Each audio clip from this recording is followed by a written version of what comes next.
नमस्कार. संपूर्ण लातूरकरांना आणि लातूरला हादरवणारी गोष्ट झाली आहे.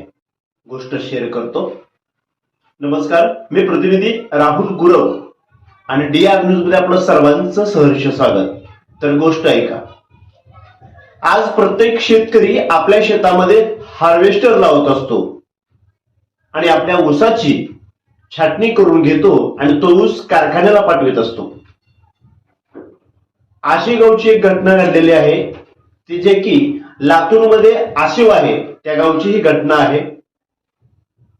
एका शेतकऱ्यानं हार्वेस्टर आपल्या शेतामध्ये लावला होता तो ऊस काढण्यासाठी, आणि त्याच्या बाजूला ऊसाच्या कांड्या किंवा ऊस पडलेला तो ऊस तो टाकत होता आणि त्या शेतकऱ्याचा तोल गेला असं मीडियाच्या माध्यमातून सांगितलं जात आहे. आणि तो शेतकरी त्या हार्वेस्टर मध्ये आला आणि चक्क त्या शेतकऱ्याचा त्या हार्वेस्टर मध्ये अडकल्यानंतर त्याच्या शरीराचे तुकडे झाले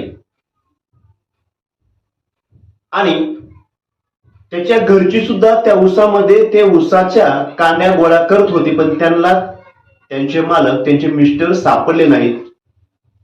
ते इकडे तिकडे पाहू लागले, पण त्यांना त्यांचा पत्ता कुठेच लागला नाही. नंतर त्यांना त्यांची चप्पल आणि मोबाईल सापडतो. मग नंतर पाहायला सुरुवात होते, तर झालेली घटना हार्वेस्टर चालकाला माहीत असून देखील तो त्याला लपवण्याचा प्रयत्न करतो. तो त्याला म्हणतो हार्वेस्टर मध्ये प्रॉब्लेम आला आहे, दुरुस्त करून यायचं आहे. मग तो हार्वेस्टर घेऊन जातो. मग तेव्हा त्याला कळतं किंवा त्याच्या घरच्यांना कळतं की मालकाचे हार्वेस्टर मध्ये अडकून त्यांचे तुकडे झालेले आहेत. मग नंतर तेथील पोलीस डिपार्टमेंट त्या ठिकाणी येतं, त्या ठिकाणी पंचनामा होतो. सांगायचं तात्पर्य एवढंच की आपण आपल्या शेतामध्ये जर कुठलंही यंत्र लावत असाल तर त्या यंत्राच्या साईडला किंवा त्या यंत्राच्या जवळ थांबू नका. असा अपघात होऊ शकतो आणि आपल्या जीविताला धोका होऊ शकतो. प्रतिनिधी राहुल गुरव, DR न्यूज.